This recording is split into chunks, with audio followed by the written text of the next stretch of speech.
2025 July 5-ന് ജപ്പാനിൽ ഒരു വലിയ ദുരന്തമുണ്ടാകുമെന്ന പ്രവചനം അടുത്ത കാലത്തായി വലിയ ഭീതിയാണ് സൃഷ്ടിച്ചത്. അതുണ്ടായിട്ടില്ല എങ്കിലും റിയോ തത്സുഗി എന്നൊരു മാങ്ക ആർട്ടിസ്റ്റ് എഴുതിയ പുസ്തകത്തിൻ്റെ അടിസ്ഥാനത്തിൽ വന്ന ഈ പ്രവചനം ലോകം മുഴുവൻ ചർച്ച ചെയ്തു. ഇപ്പോൾ ലോകത്ത് എന്ത് തരത്തിലുള്ള ഇത്തരം വാർത്തകൾ വന്നാലും ഏറ്റവും കൂടുതൽ ചർച്ച ചെയ്യുന്നത് മലയാള മാധ്യമങ്ങളാണ്, പ്രധാനമായിട്ടും മുഖ്യധാര മാധ്യമങ്ങൾ. അവർ അതിനെ സ്പെഷ്യൽ എപ്പിസോഡായിട്ടും കമ്മ്യൂണിറ്റി പോസ്റ്റായിട്ട് പരമാവധി ആളുകളിലേക്ക് എത്തിക്കുകയും ഇതിനെപ്പറ്റി യാതൊരു ധാരണയും ഇല്ലാത്ത ആളുകളിൽ പോലും ഭീതി ഉണ്ടാക്കിയിട്ട് അവർ റീച്ച് ഉണ്ടാക്കുകയും ചെയ്യുന്നുണ്ട്. പക്ഷേ അതെങ്ങനെയാണ് സാധാരണക്കാരെ ബാധിക്കുക എന്ന് ഒരു മാധ്യമ സ്ഥാപനങ്ങൾക്കും ഇപ്പോൾ അറിയില്ല എന്ന് തോന്നുന്നു.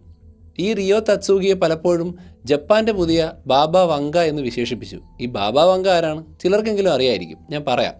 ഈ ഒരു പ്രവചനം കാരണം പല വിനോദസഞ്ചാരികളും തങ്ങളുടെ ജപ്പാൻ യാത്രകൾ റദ്ദാക്കി. ഇത് രാജ്യത്തെ ടൂറിസം മേഖലയെ കാര്യമായി ബാധിച്ചിരുന്നു. ജനങ്ങൾ ഇത്തരം കെട്ടുകഥകൾ വിശ്വസിക്കരുതെന്നും ഇതൊക്കെ തുടരണമെന്നും ജപ്പാനിലെ സർക്കാർ ഉദ്യോഗസ്ഥർ തന്നെ അഭ്യർത്ഥിക്കേണ്ടതായിട്ട് വന്നു. ഈ ഒരു സംഭവമാണ് യഥാർത്ഥത്തിൽ ഇങ്ങനെ ഒരു ചർച്ചയ്ക്ക് എന്നെ പ്രേരിപ്പിച്ചത്. മാത്രമല്ല, ഇന്നത്തെ പ്രമുഖമായിട്ടുള്ള മാധ്യമ സ്ഥാപനങ്ങളും സോഷ്യൽ മീഡിയകളുമൊക്കെ സാധാരണക്കാരിൽ ഉണ്ടാക്കി വയ്ക്കുന്ന ആശങ്കയും ഉത്കണ്ഠയും ഡിപ്രഷനും ഒന്നും അത്ര ചെറുതായിട്ടുള്ളൊരു കാര്യമല്ല കേട്ടോ. ഈ ഒരു പേടിക്ക് ഒരു വർഷം മുമ്പ് 2024 ജനുവരി 1-ന് ജപ്പാനിലെ നെറ്റോ ഉപദ്വീപിൽ 7.5 തീവ്രത രേഖപ്പെടുത്തിയ ഒരു വലിയ ഭൂകമ്പം കനത്ത നാശം വിതച്ചിരുന്നു.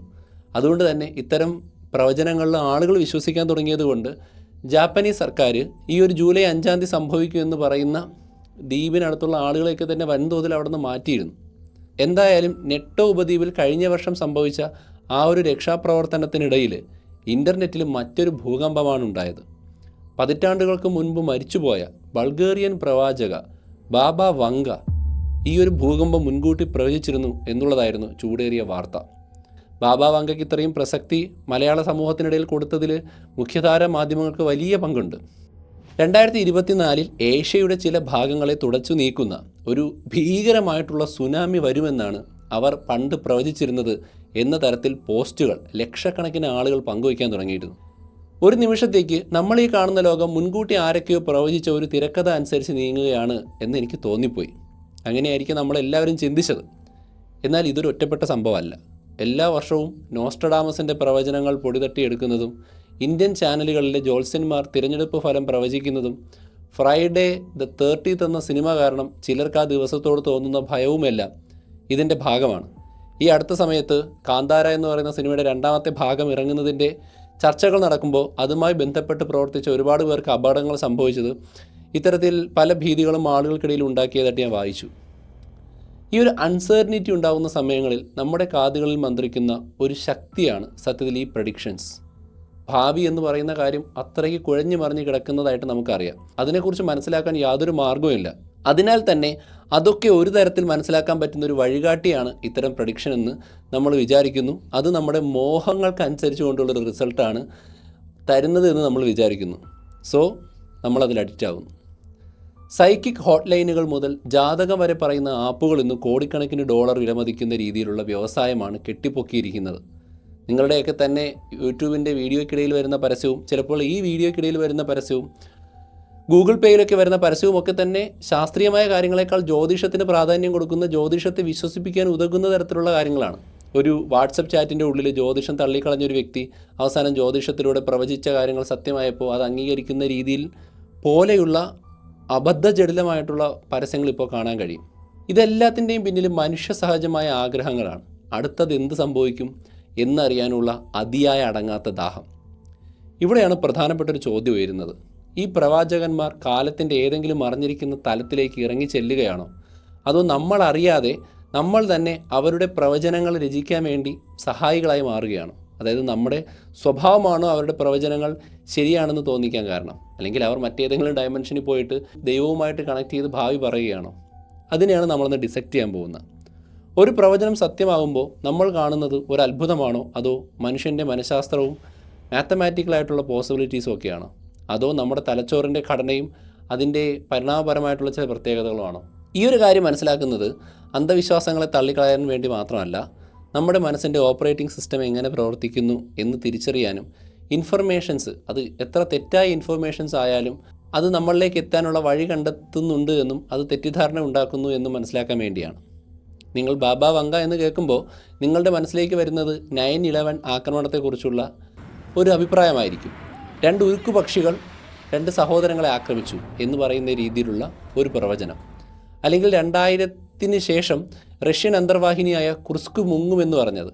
അതല്ലെങ്കിൽ ഐസിസിൻ്റെ കടന്നുവരവ് മഹത്തായ മുസ്ലിം യുദ്ധമാണ് എന്ന് പ്രവചിച്ചതുപോലെയുള്ള ലോകപ്രശസ്തമായ കുറച്ച് ഹിറ്റുകളായിരിക്കും നിങ്ങളുടെ മനസ്സിലേക്ക് വരിക. എന്നാൽ ഇതിൻ്റെയൊക്കെ പൊതുവായ കഥ ഇങ്ങനെയാണ്. ബൾഗേറിയയിലെ ഒരു ചെറിയ ഗ്രാമത്തിലെ വിദ്യാഭ്യാസമില്ലാത്തൊരു അന്ധയായ സ്ത്രീ അസാധാരണമായ കൃത്യതയോടെ ഭാവിയെ കണ്ടു. അധികാരമോ അറിവോ ഇല്ലാതെ ഒരു സാധാരണക്കാരിക്ക് ഇങ്ങനെ സംഭവിച്ചതുകൊണ്ട് തന്നെ അവരുടെ പ്രവചനങ്ങൾക്ക് കൂടുതൽ വിശ്വാസ്യത ആളുകൾക്ക് തോന്നും. 2024 ജപ്പാനിൽ ഭൂകമ്പം ഉണ്ടായപ്പോൾ ഈ കഥകൾ അറിയാവുന്നവർ ഉടൻ തന്നെ കാര്യങ്ങൾ കൂട്ടി വായിക്കാൻ തുടങ്ങി. കണ്ടോ, ബാബ വാങ്ക വീണ്ടും പറഞ്ഞത് ശരിയായിരിക്കുന്നു എന്നവർ സ്വയം ഉറപ്പിച്ചു. ഇത് ഓരോ ദുരന്തമുണ്ടാകുമ്പോഴും പഴയ പ്രവചനങ്ങളുമായി ബന്ധം തിരയുന്ന ഒരു രീതിക്ക് കാരണമാകുന്നുണ്ട്. അതിനായിട്ട് കുറേ പേര് ഇരിക്കുന്നുമുണ്ട്. പക്ഷേ ആ പ്രവചനങ്ങളുടെ ശക്തി അതിൻ്റെ അവ്യക്തതയിലാണ്. അതിനുള്ള തെളിവുകൾ എല്ലായ്പ്പോഴും സംഭവം നടന്നതിന് ശേഷം മാത്രമേ പ്രത്യക്ഷപ്പെടാറുമുള്ളൂ. നമ്മൾ കണ്ടിട്ടില്ലേ, പല കാര്യങ്ങളും കണ്ടെത്തിയതിന് ശേഷമാണ് ഓരോരുത്തുനിന്ന് ക്ലെയിം കൊണ്ടുവരുന്നത്. ഇതിൻ്റെ തുമ്പുകൾ നിഗൂഢമായ ഗ്രന്ഥങ്ങളിലല്ല, മറിച്ച് സൈക്കോളജിയുടെയും മാത്തമാറ്റിക്സിൻ്റെയും നമ്മുടെ ബ്രെയിൻ വർക്കിങ്ങിലുമൊക്കെയാണ് ഒളിഞ്ഞിരിക്കുന്നത്. പ്രവചനങ്ങൾക്ക് പിന്നിലെ സത്യം 3 തരത്തിലുള്ള ഇൻഗ്രീഡിയൻസ് ചേർന്ന രീതിയിലുള്ളൊരു കോക്ടെയിൽ പോലെയാണ്. 1, വളരെ ക്ലാരിറ്റി ഇല്ലാത്ത അവ്യക്തമായ ഭാഷ. 2, ഓർമ്മയിലെ പിഴവുകൾ. പിന്നെ നമുക്ക് പാറ്റേൺ കണ്ടെത്താൻ ഉള്ള ഒരു പരിണാമപരമായ കഴിവ്. ഇതിലൊന്നാമത്തെ ഘടകമാണ് ഫോറർ അല്ലെങ്കിൽ ബാർനം എഫക്റ്റ്. അതായത് വളരെ പൊതുവായ പ്രസ്താവനകളെ ഇൻഡിവിജ്വലും അതുപോലെ തന്നെ വളരെ സവിശേഷവുമായ ഒന്നായി നമ്മൾ കണക്കാക്കുന്ന ഒരു പ്രവണത. ജാതകങ്ങളും സൈക്കിക് റീഡിങ്ങുകളും ഒക്കെ പ്രവർത്തിക്കുന്നത് ഈ ഒരു തത്വത്തിന് മുകളിലാണ്. ഉദാഹരണത്തിന്, ഒരാളെക്കുറിച്ചൊരു ജ്യോത്സ്യം പറയുകയാണ്, നിങ്ങൾക്ക് ആഗ്രഹം മറ്റുള്ളവർ നിങ്ങളെ ഇഷ്ടപ്പെടണമെന്നാണ്. പക്ഷേ മറ്റുള്ളവർ നിങ്ങളെ ഇഷ്ടപ്പെടുമ്പോഴും നിങ്ങൾ സ്വയം സംശയിക്കുകയും അതേസമയം നിങ്ങൾക്ക് നിങ്ങളിൽ വിശ്വാസമില്ലാതാവുകയും ചെയ്യുന്നു എന്ന് ഒരാളോട് പറഞ്ഞാൽ അയാൾ വിചാരിക്കും, ശരിയാണല്ലോ, ഇങ്ങനെയൊക്കെയാണല്ലോ ഞാൻ എന്ന്. അതേസമയം നമ്മൾ നമ്മളെ തന്നെ സംശയിക്കുന്നു എന്നും എന്നാൽ ബാക്കിയുള്ളവർ നമ്മളെ ഇഷ്ടപ്പെടുന്നു എന്നൊക്കെ കേട്ടാൽ അത് നമ്മളെക്കുറിച്ച് മാത്രമുള്ളതല്ല, ഏകദേശം എല്ലാ മനുഷ്യരും അങ്ങനെയുള്ള ആളുകളാണ്. അപ്പോൾ ഒരു കോമൺ ആയിട്ടുള്ളൊരു കാര്യമാണ് അവിടെ സ്റ്റേറ്റ് ചെയ്തിരിക്കുന്നത്. അത് ഇന്ന് ഒരാളോട് പറഞ്ഞാലും നാളെ ഒരാളോട് പറഞ്ഞാലും മറ്റന്നാൾ ഒരാളോട് പറഞ്ഞാലും ഞാനും നിങ്ങളും ആരോട് പറഞ്ഞാലും ഏറെക്കുറെ എല്ലാവരും അംഗീകരിക്കുന്നൊരു കാര്യമാണ്. സോ പ്രവചനങ്ങൾ ഈ ഒരു തന്ത്രമാണ് സമർത്ഥമായി ഉപയോഗിക്കുന്നത്. ഒരാളുടെ ജീവിതത്തിൽ 100-ൽ 60 കാര്യങ്ങളും ഏറെക്കുറെ മറ്റൊരാളുടെ ജീവിതവുമായിട്ട് ബന്ധപ്പെട്ട് കിടക്കാൻ സാധ്യതയുള്ളതാണ്. മീൻസ് കോമൺ ആയിട്ട് പ്രഡിക്റ്റ് ചെയ്യാൻ പറ്റുന്നതാണ്. ഞാനിപ്പോൾ ഒരു തത്തയുടെ സഹായത്തോടു കൂടി നമ്മുടെ ഭാവി പ്രവചിക്കാൻ അല്ലെങ്കിൽ കൈനോട്ടക്കാരൻ്റെ സഹായത്തോടു കൂടി ഭാവി പ്രവചിക്കാൻ പോകുന്നു, നിങ്ങളും പോകുന്നു. അതിനകത്ത് പറയുന്ന മിക്ക കാര്യങ്ങളും എല്ലാവർക്കും ഒരുപോലെയുള്ള കാര്യങ്ങളായിരിക്കും. അതുകൊണ്ട് തന്നെ അവയെല്ലാം നമ്മൾ അക്സെപ്റ്റ് ചെയ്യും. അവർ പറഞ്ഞ തെറ്റായ കാര്യങ്ങൾ നമ്മൾ സൗകര്യപൂർവ്വം ഒമിറ്റ് ചെയ്യും. ശക്തമായ രാജ്യത്ത് ഒരു വലിയ ദുരന്തം സംഭവിക്കും എന്ന് പറയുന്നത് ഒരു ബാർനം എക്സ്പ്ലനേഷനാണ്. 9/11 ശേഷം അത് അമേരിക്കയാവുന്നു. ജപ്പാനിലെ ഭൂകമ്പത്തിന് ശേഷം അത് ജപ്പാനാകുന്നു. പക്ഷെ പ്രവചനം മാറുന്നുണ്ടോ? ഇല്ല. സംഭവങ്ങൾ അതിനകത്തുള്ള ഗ്യാപ്സ് ഫില്ല് ചെയ്യുകയാണ് ചെയ്യുന്നത്. ഒരു യഥാർത്ഥ ശാസ്ത്രീയമായ പ്രവചനം വളരെ കൃത്യമാണ്. അതിനെ തെറ്റാണെന്ന് തെളിയിക്കാൻ എളുപ്പവുമായിരിക്കും. എന്നാലൊരു സൈക്കിക് പ്രവചനം നമുക്കൊരിക്കലും തെറ്റാണ്, ഫാൾസിഫൈഡ് ആണ് എന്ന് പറയാൻ പറ്റില്ല. സമുദ്രത്തിൽ നിന്നൊരു വ്യാളി ഉയർന്നു വന്ന് ഭൂമിയെ കുലുക്കും എന്ന് പറഞ്ഞാൽ ഇത് ഏതർത്ഥത്തിലാണ് നമ്മൾ തെറ്റാണെന്ന് തെളിയിക്കുക? അതൊരു തരത്തിലുള്ള പ്രയോഗമാണ്. അതിനെ എടുത്തു വെച്ച് സുനാമി ആക്കി കഴിഞ്ഞാൽ നമുക്കൊന്നും പറയാനില്ല. സോ ഈ രീതിയിൽ നമുക്ക് എന്ത് വേണമെങ്കിലും വ്യാഖ്യാനിക്കാമല്ലോ. രണ്ടാമത്തെ ഘടകമാണ് സർവൈവൽഷിപ്പ് ബയാസും പോസ്റ്റ് അഡിക്ഷൻ എന്ന് പറയുന്ന 2 കാര്യങ്ങൾ. ഈ സർവൈവൽഷിപ്പ് ബയാസ് എന്ന് പറഞ്ഞാൽ സത്യമാണ് എന്ന് തോന്നുന്ന പ്രവചനങ്ങളെ മാത്രം ഓർക്കുകയും എണ്ണമറ്റ പരാജയങ്ങളെ മറക്കുകയും ചെയ്യുന്ന നമ്മുടെ ഒരു സ്വഭാവമാണ്. ഞാൻ നേരത്തെ ഉദാഹരണം പറഞ്ഞു. പോസ്റ്റ് അഡിക്ഷൻ എന്ന് പറഞ്ഞാൽ ഒരു സംഭവം നടന്നതിന് ശേഷം പഴയ അവ്യക്തമായൊരു പ്രവചനത്തെ ആ സംഭവത്തിന് അനുയോജ്യമായ രീതിയിൽ പുനർവ്യാഖ്യാനിക്കുന്ന ഒരു രീതിയാണ്. ടെക്സാസിലെ ഒരു ഷാർപ്പ് ഷൂട്ടറുടെ കഥയുമായിട്ട് ഇത് നമുക്ക് കണക്ട് ചെയ്യാൻ പറ്റും. ഞാൻ പറഞ്ഞുതരാം. ടെക്സാസിലുള്ള ഒരു ഷാർപ്പ് ഷൂട്ടർ എന്നറിയപ്പെടുന്ന വ്യക്തി ഒരു ചുമരിലേക്ക് യാതൊരു ലക്ഷ്യവുമില്ലാതെ 100 കണക്കിന് വെടിയുണ്ട പായിച്ചതിന് ശേഷം 3 വെടിയുണ്ടകൾ അടുത്തടുത്ത് കിടക്കുന്ന പാടുകളിൽ ഒരു ലക്ഷ്യസ്ഥാനം കണക്കാക്കി ഒരു സർക്കിൾ വരച്ചു. എന്നിട്ട് ബാക്കിയുള്ളവരെ വിളിച്ചിട്ട് പറഞ്ഞു, കണ്ടോ, ഈ സർക്കിളിനകത്ത് കൃത്യമായി വെടിയേൽക്കാൻ കാരണം എൻ്റെ ഷാർപ്പ് ഷൂട്ടിംഗ് കപ്പാസിറ്റിയാണ്. ഞാൻ അത്രത്തോളം കൃത്യതയുള്ള ആളാണ്, വിദഗ്ധനാണ്. അങ്ങനെ അയാളൊരു കഴിവ് അവകാശപ്പെടുകയാണ്. പ്രവചിക്കുന്ന ഇതിഹാസങ്ങൾ നിർമ്മിക്കപ്പെടുന്നത് ഇതേ രീതിയിലാണ്. ബാബ വാങ്കയും നോസ്ട്രഡാമസും നൂറുകണക്കിന് ആയിരക്കണക്കിന് പ്രവചനങ്ങൾ നടത്തിയിട്ടുണ്ട്. അതിൽ പരാജയപ്പെട്ടവയൊന്നും നമ്മൾ ഓർക്കുന്നില്ല, എല്ലാം അവഗണിക്കും. ഉദാഹരണത്തിന് 2010-ലും 2014-നും ഇടയിൽ ഒരു ആണവ യുദ്ധം ലോകത്താകമാനം നടക്കുമെന്നും അതൊരു ലോക മഹായുദ്ധമാകുമെന്നും അവർ പറഞ്ഞിരുന്നു. 2016 ആകുമ്പോൾ യൂറോപ്പ് ഏകദേശം ആകും, ശൂന്യമാകും എന്ന് ബാബ വങ്ക പറഞ്ഞതായിട്ട് നമ്മൾ ഓർക്കുന്നില്ല. പക്ഷേ അവരത് പ്രെഡിക്റ്റ് ചെയ്തിരുന്നു. എന്തുകൊണ്ടാണ്? അത് സംഭവിച്ചിട്ടില്ല. സോ നമ്മൾ സൗകര്യപൂർവ്വം അത് മറക്കുന്നു. ബാബ വങ്കയുടെ 9/11 പ്രവചനം സത്യത്തിൽ നമ്മൾ കാര്യങ്ങൾ സെലക്റ്റീവായിട്ട് ഓർത്ത് വയ്ക്കുന്നതിന് ഉദാഹരണമാണ്. 2 ഉരുക്ക് പക്ഷികൾ എന്ന പ്രയോഗം 9/11 മുമ്പ് എവിടെയെങ്കിലും രേഖപ്പെടുത്തിയതിന് വിശ്വസനീയമായ യാതൊരു തെളിവുമില്ല. എന്നാൽ വേൾഡ് ട്രേഡ് സെൻറ്ററിൻ്റെ ആക്രമണത്തിന് ശേഷം പലതരത്തിലുള്ള റഷ്യൻ ടാബ്ലോയിഡുകളിൽ പ്രത്യക്ഷപ്പെട്ടതാണ് ഈ പറയുന്ന പ്രയോഗം. മൂന്നാമത്തെ ഘടകമാണ് അപ്പോഫീനിയയും ഇല്യൂഷറി കോറിലേഷനും. അതായത് ബന്ധമില്ലാത്ത കാര്യങ്ങൾക്കിടയിൽ അർത്ഥവത്തായിട്ടുള്ള ബന്ധങ്ങൾ കണ്ടെത്താനുള്ള മനുഷ്യൻ്റെ പ്രവണതയാണ് അപ്പോഫീനിയ. ഫ്രൈഡേ ദ 13th പോലെയുള്ള ഹൊറർ സിനിമകൾ കാണുന്നത് ഒരു ശാപമാണെന്ന മിഥ്യാധാരണ ഇതിനുദാഹരണമാണ്. ഇത്തരം സിനിമകളിലെ ഏതെങ്കിലും ഒരു നടന് എന്തെങ്കിലും ദുരന്തം സംഭവിച്ചാൽ അത് ഉടൻ തന്നെ ഒരു ശാപമായി ബന്ധിപ്പിക്കും. കാന്താര 2 ബന്ധപ്പെട്ട് നടക്കുന്ന വാർത്തകൾ വായിച്ചപ്പോഴും എനിക്കതാണ് തോന്നിയത്. എന്നാൽ മറ്റ് സിനിമകളിലെ നടന്മാർക്ക് സമാനമായ ദുരന്തങ്ങൾ സംഭവിക്കുന്നത് നമ്മൾ എന്തുകൊണ്ട് ശ്രദ്ധിക്കുന്നില്ല? സോ ഈ പറഞ്ഞ ഒരുപാട് കാര്യങ്ങൾ നിങ്ങൾക്ക് സംശയം ഉണ്ടാവും. അതായത് ഞാൻ എന്താണ്, എങ്ങനെയൊക്കെയാണ് പറയുന്നത്, ഇതൊക്കെ എങ്ങനെ ഓർമ്മിച്ച് വയ്ക്കും, ഇപ്പോൾ മനസ്സിലാവും, പിന്നെ മറന്നുപോകും. സോ ഭാവിയിൽ ഇതുപോലത്തെ മിസ്ഇൻഫർമേഷൻസ് വരുന്ന സമയത്ത് നിങ്ങൾക്കിത് കൃത്യമായിട്ട് ഫോളോ അപ്പ് ചെയ്ത് മനസ്സിലാക്കുന്നതിന് വേണ്ടി ഈ മിസ്ഇൻഫർമേഷൻസൊക്കെ മനസ്സിലാക്കുന്നതിനുള്ള ഒരു ടൂൾ കിറ്റ് ഞാനൊരു PDF ആയിട്ട് എൻ്റെ വെബ്സൈറ്റിൽ കൊടുത്തിട്ടുണ്ട്. അത് താഴത്തെ ലിങ്കിൽ നിന്ന് നിങ്ങൾക്ക് സൗജന്യമായിട്ട് ഡൗൺലോഡ് ചെയ്യാം. എന്തുകൊണ്ടാണ് നമ്മൾ ഇത്തരത്തിലുള്ള തെറ്റായ വിവരങ്ങൾക്ക് മുന്നിൽ പകച്ചു പോവുകയും വിശ്വസിക്കുകയും ചെയ്യുന്നത്? അതിൻ്റെ ഉത്തരം നമ്മുടെ തലച്ചോറിൻ്റെ ഏറ്റവും പുരാതനമായിട്ട് ഇവോൾവ് ചെയ്ത ചില കഴിവുകൾ, അതിൻ്റെ ഒരു പഴയ ഓപ്പറേറ്റിംഗ് സിസ്റ്റത്തിലും അതുപോലെ തന്നെ മാത്തമാറ്റിക്സിൻ്റെ വർക്കിങ്ങിലുമാണ്. നമ്മുടെ പൂർവികർ അതിജീവിച്ച് വന്നത് പാറ്റേണുകൾ കണ്ടെത്തുന്നതിനുള്ള അവരുടെ അപാരമായിട്ടുള്ള കഴിവ് കൊണ്ടാണ്. പുല്ലിനിടയിലൊരു അനക്കം കണ്ടു കഴിഞ്ഞാൽ അത് സിംഹമാകാം, അല്ലെങ്കിൽ ചിലപ്പോൾ കാറ്റിനെ സിംഹമാണെന്ന് തെറ്റിദ്ധരിക്കുന്നതുമാകാം. ഇത് രണ്ടായാലും അനക്കം കണ്ടാൽ ഓടി രക്ഷപ്പെടുന്ന വ്യക്തി ജീവിതം കൊണ്ട് അതിജീവിക്കും. അതേസമയം സിംഹത്തെ കാറ്റാണെന്ന് വിചാരിച്ച് ഒരാൾ വെറുതെ കൂളായിട്ട് നടന്നു പോയാൽ ആ ധൈര്യമുള്ള വ്യക്തിയെ സിംഹം പിടിച്ച് തിന്നും. അയാൾക്ക് പിന്നെ കൊച്ചുണ്ടാക്കാനോ അയാൾക്ക് ധൈര്യമുള്ള ജീന് പകർന്നു കൊടുക്കാനോ കഴിയില്ല. അതിനാൽ എവിടെയും നമ്മൾ പാറ്റേണുകൾ കാണാൻ കഴിയുന്ന രീതിയിൽ തലച്ചോറ് ഇവോൾവ് ചെയ്തിട്ടുണ്ട്. സോ ഒരു രഹസ്യ പാറ്റേൺ കണ്ടെത്തി എന്ന് നമുക്ക് തോന്നുമ്പോൾ നമ്മുടെ തലച്ചോറ് ഡോപ്പമിൻ എന്നൊരു രാസവസ്തു പുറത്തേക്ക് നൽകും. ഇന്നത്തെ കാലത്ത് നമുക്ക് ശത്രുക്കളെ പേടിച്ചിരുന്നിട്ട് പാറ്റേണുകൾ മനസ്സിലാക്കേണ്ട കാര്യമില്ല. എന്നാൽ നമുക്ക് കിട്ടിയ കഴിവിനെ നമ്മൾ മറ്റൊരു രീതിയിൽ ഉപയോഗിക്കാൻ തുടങ്ങി എന്നുള്ളതാണ് വാസ്തവം. സോ അത്തരത്തിൽ പാറ്റേണുകൾ കാണുന്ന സമയത്ത് നമുക്ക് ഇത്തരത്തിലുള്ള ഒരു റിവാർഡ് കിട്ടും. ഇത് നമ്മുടെ വിശ്വാസത്തെ ശക്തിപ്പെടുത്തുകയും അതിനെ ചോദ്യം ചെയ്യുന്നത് കൂടുതൽ ബുദ്ധിമുട്ടുള്ളതാക്കുകയും ചെയ്യും. അതേപോലെ തന്നെ നമ്മുടെ ഓർമ്മ ഒരു വീഡിയോ ക്യാമറയിലുള്ളതുപോലെ ഇങ്ങനെ റിവൈൻഡ് ചെയ്യാൻ പറ്റുന്നതും സേവ് ചെയ്ത് ഫിക്സ് ആയിരിക്കുന്നതുമായിട്ടുള്ളൊരു കാര്യമല്ല. ഓരോ തവണ നമ്മളൊരു കാര്യത്തെ ഓർക്കുമ്പോഴും നമ്മുടെ അപ്പോഴത്തെ മൂഡിനനുസരിച്ചും നമ്മുടെ ഇൻഫർമേഷൻ അനുസരിച്ചും തലച്ചോറ് ആ പഴയ ഓർമ്മയെ റീകൺസ്ട്രക്റ്റ് ചെയ്യുകയും തെറ്റായ രീതിയിൽ ഡീകോഡ് ചെയ്ത് സേവ് ചെയ്യുകയും ചെയ്യാനുള്ള സാധ്യതയുണ്ട്. അതുകൊണ്ട് തന്നെ ഒരു രാജ്യത്തൊരു വിമാന ദുരന്തം ഉണ്ടാകുന്ന ഞെട്ടലുകൾ വന്നു കഴിഞ്ഞാൽ അപ്പോഴുണ്ടാകുന്ന ഒരു ഇമോഷൻ നമ്മുടെ ഓർമ്മയെ എഡിറ്റ് ചെയ്യാനുള്ള സാധ്യതയുണ്ട്. ആ ഒരു സമയത്ത് ഒരു അവ്യക്തമായ പ്രവചനം വന്നു കഴിഞ്ഞാൽ അത് കൂടുതൽ കൃത്യതയുള്ള ഒരു കാര്യത്തെ പോലും തെറ്റായി വ്യാഖ്യാനിക്കാനുള്ള ഒരു കാരണമായി മാറും. അതായത് ഒരു കള്ളം 100 തവണ പറഞ്ഞാൽ അത് സത്യമായിട്ട് നമ്മൾ മനസ്സിലാക്കാനുള്ള സാധ്യതയുണ്ടെന്ന് പറയാറില്ലേ? അതിൻ്റെ ഒരു വർക്കിംഗ് ഇങ്ങനെയാണ്. ഇനി മാത്തമാറ്റിക്സിൻ്റെ കാര്യമെടുത്താൽ ലോ ഓഫ് ലാർജ് നമ്പേഴ്സ് എന്ന് പറയുന്ന ഒരു തിയറി പറയുന്നത് ആവശ്യത്തിന് വലിയൊരു സാമ്പിൾ സൈസ് ഉണ്ടെങ്കിൽ അവിശ്വസനീയമായ അല്ലെങ്കിൽ കോയിൻസിഡൻസിലി പല കാര്യങ്ങളും നടക്കാൻ സാധ്യതയുണ്ട് എന്നുള്ളതാണ്. ലോകത്ത് ആയിരക്കണക്കിന് പ്രവാചകന്മാരും ജ്യോത്സ്യന്മാരും ഉണ്ട്. അവരെല്ലാം ചേർന്നുകൊണ്ട് 10,000-കണക്കിന് പ്രവചനങ്ങൾ നടത്തുന്നുണ്ട്. ഇനി നമ്മുടെ ലോകത്ത് ലക്ഷക്കണക്കിന് സംഭവങ്ങൾ ഉണ്ടാകുന്നുണ്ട്. ട്രെയിൻ ദുരന്തം, തീപിടുത്തം, സുനാമി, ഭീകരാക്രമണങ്ങൾ. അപ്പോൾ ഈ ഒരു സാഹചര്യത്തിൽ വളരെ അപൂർവം ചില പ്രവചനങ്ങൾ യാദൃശികമായിട്ട് ശരിയാകുന്നത് മാത്തമാറ്റിക്കലി നടക്കുന്നൊരു കാര്യമാണ്. ആളുകൾ പ്രവചിച്ചു എന്നുള്ളത് കൊണ്ട് സംഭവങ്ങൾ നടക്കാതിരിക്കുന്നില്ല. 1000 പേര് പ്രവചിച്ചാലും ഇല്ലെങ്കിലും ചില സംഭവങ്ങൾ അങ്ങ് സംഭവിക്കും. അതിനെ മറ്റൊന്നുമായിട്ട് കൂട്ടി യോജിപ്പിക്കാനുള്ള മാത്തമാറ്റിക്കൽ സാധ്യത അവിടെ നിലനിൽക്കുന്നുണ്ട്. ബർത്ത്ഡേ പാരഡോക്സ് എന്ന് പറയുന്ന പ്രശ്നമാണ് ഇത് വ്യക്തമാക്കുന്നത്. ഞാനത് പറഞ്ഞുതരാം, നിങ്ങൾക്ക് മനസ്സിലാവുമെന്ന് എനിക്കറിയില്ല. ഒരു റൂമിൽ 23 പേരുണ്ടെങ്കിൽ അതിൽ 2 പേർക്ക് ഒരേ ജന്മദിനം വരാൻ 50% സാധ്യതയുണ്ട്. ആ 23 പേരിൽ ഏതെങ്കിലും 2 പേർക്ക് ഒരേ ബർത്ത്ഡേ ഉണ്ടാകാൻ 50% സാധ്യത. അപ്പോൾ ഇതാണ് കോയിൻസിഡൻസ് എന്ന് പറയുന്നത്. പലപ്പോഴും നമ്മളിത് കുറച്ച് കാണുന്നുണ്ട് ഒരു കാര്യമാണ്. കണ്ടേജിയൻ പോലെയുള്ള ഒരു സിനിമ 2011 ഇറങ്ങുമ്പോൾ നമ്മളാരും വിചാരിച്ചില്ല അതിൽ ഏകദേശം പറയുന്നത് പോലെയുള്ള ഒരു കോവിഡ് മഹാമാരി 2019 ലോകത്തെ മുഴുവൻ വിഴുങ്ങുമെന്ന്. അതുകൊണ്ട് നമ്മൾ പറഞ്ഞു കണ്ടേജിയൻ സിനിമ പോലെയാണ് കോവിഡിൻ്റെ ആക്രമണമെന്ന്.